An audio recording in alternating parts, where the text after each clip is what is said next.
nós, a Milena e eu, não só pelo nosso percurso diplomático, mas também até o nosso percurso político, e ambas fomos candidatas à Presidência da República dos nossos países. Esse é o denominador comum. Também temos esse em comum.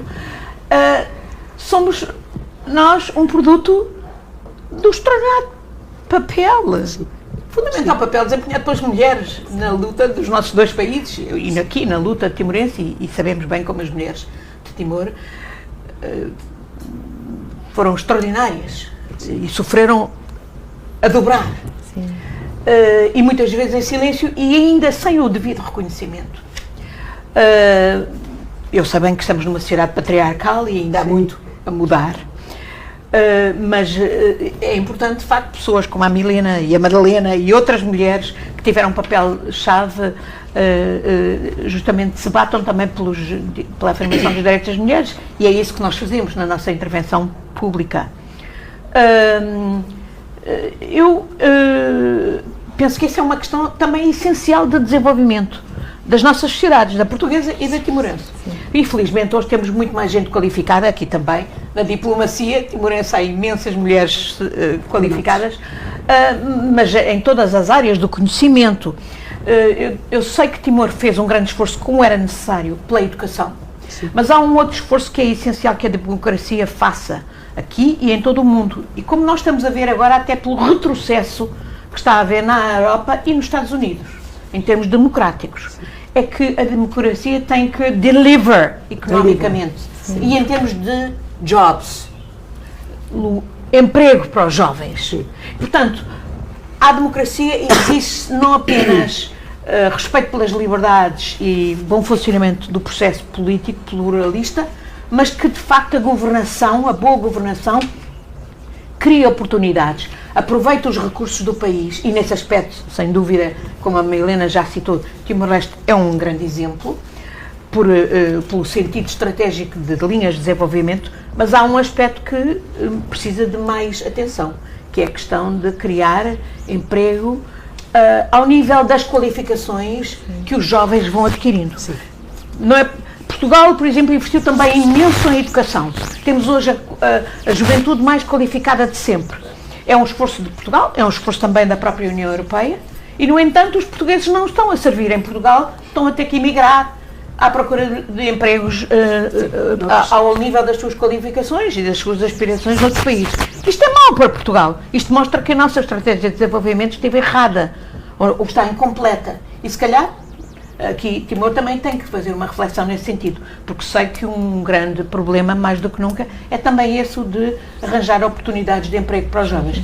E, portanto, penso que, tendo as prioridades estratégicas corretamente definidas e já grandemente avançadas nos aspectos, designadamente, que a Milena disse, que tem a ver com o extraordinário recurso que Timor tem através do petróleo e do gás, mas há outros setores que até podem ser mais rentáveis em termos de emprego.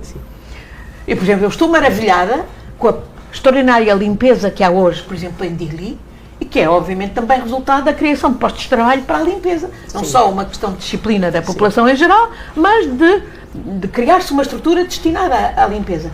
Há áreas do país, eu sei, por exemplo, este país é extraordinário, não é só a riqueza mineral, é a riqueza agrícola, o potencial agrícola. Porquê que Timor-Leste não é autossuficiente alimentarmente? Porquê que gasta dinheiro a importar produtos quando pode até produzi-los não só para as suas necessidades, mas para exportação? É uma área onde certamente vão ser criados muitos empregos, com todo o tipo de qualificações, porque hoje a área agroalimentar já tem muita sofisticação. Em Portugal, por exemplo, há muita área dessa produção que é altamente qualificada tecnologicamente. Há emprego indiferenciado e há emprego altamente qualificado nesse setor. Portanto, as pescas é outra área que penso que Timor tem um grande potencial ainda a desenvolver. Aqui o difícil são tantos os desafios, mas e também tantas as oportunidades que, de facto, é haver capacidade para começar a dar-lhes concretização. Mas eu penso por toda esta evolução extraordinária que eu vejo em Timor desde 99, desde que pus pé pela primeira vez, não há comparação. E o grande desafio é justamente fazer aqueles que são uma grande parte da população de Timor, que já não, felizmente não viveram os dias negros de antes de 99, perceber que há extraordinárias oportunidades neste país e permitir que elas sejam justamente exploradas aqui neste país. E o que a doutora Ana, embaixadora, acabou de descrever foi exatamente o que eu ia perguntar mais. Além dos recursos de Timor-Leste do Estado, que depende do Fundo Petrolífero, há outras opções a priorizar, foi que a senhora já tinha dito. Eu acho que aqui ainda tenho um bocadinho de tempo para pedir também à doutora Milene dizer o que é que acho que pode priorizar, como falou aqui da pesca, da agricultura, para evitarmos que importemos coisas lá de fora, produtos. Além do Fundo Petrolífero. Gostaria de ouvir? Eu acho que há 2 pontos. Concordo plenamente com aquilo que a doutora Ana estava a dizer. Eu acho que precisa de haver mais investimento na educação. Nós precisamos de uma educação de qualidade para que os nossos jovens possam ser formados a contribuir para a economia. Há tempos estava num seminário e um jovem perguntou-me como é que nós podemos competir se a nossa própria educação leva-nos a ser desvantajados. E é verdade, eu acho que nós precisamos de maior investimento na educação, uma educação de qualidade, mas também na educação vocacional. Sim, vocacional. É importantíssimo porque, ao mesmo tempo que presenciamos os nossos jovens a saírem, vemos também outras nacionalidades a entrar e a preencher exatamente aquilo que são as necessidades do país em termos de emprego. Porque há emprego, mas nós não temos os nossos jovens capacitados para preencher essas funções e por isso eles são forçados a sair. Eu acho que os nossos jovens são a nossa maior riqueza, podem ser o motor do próprio desenvolvimento económico, mas precisam de não só investimento na educação, mas também investimento no empreendedorismo para ajudar que eles possam também estabelecer empresas, startups. Eles são os primeiros a adotarem meios tecnológicos, inovação.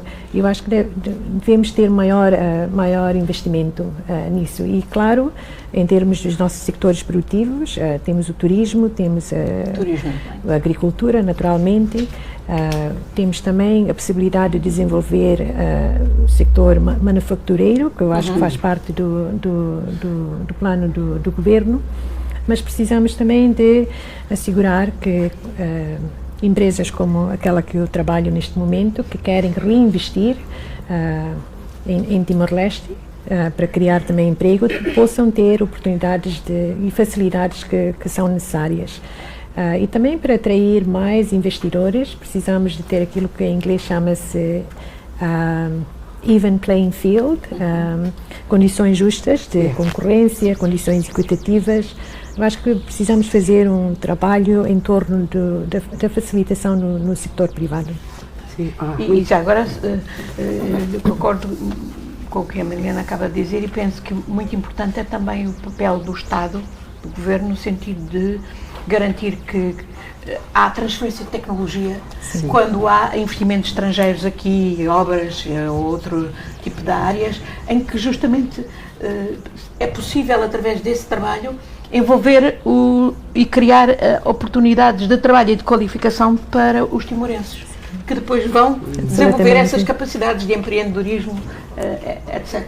Exato. Olha, então... Mas já agora deixe-me também dizer que estamos numa era da inteligência artificial, Sim. que muitos dizem que vão acabar com muitos empregos. Sim. E é verdade, vai haver transformações a nível global, está já a acontecer, mas mais do que nunca também é preciso a inteligência natural, e isso os timorenses têm de sobra. E a inteligência natural passa, por exemplo, pelas qualificações que os timorenses têm. Milena estava a dizer que muita gente queixa-se, tem uma investigação, um nível de educação que os põe em desvantagem, mas também tem outras coisas que os põem em vantagem, por exemplo, o domínio das línguas, em que os timorenses são exímios. O português, diferenciador, até do ponto de vista estratégico, nacional, mas não só as oportunidades que o inglês, o tétum, o indonésio, essas capacidades que os timorenses têm e que mostraram durante o combate, a luta pela sua independência, são um fator fundamental Exatamente, de demonstração dessa inteligência natural que qualifica particularmente o povo timorense e que pode pôr a render no contexto regional. Sim. Desde logo com a vizinha Austrália, com a vizinha Indonésia, no contexto da ASEAN. Sim. É muito importante o papel de Timor, por essa capacidade, plasticidade que os timorenses têm. Sim. De, mantendo as suas características nacionais e afirmando-as, ao mesmo tempo se relacionar com todas as outras e poder criar pontes, estabelecer contacto. A doutora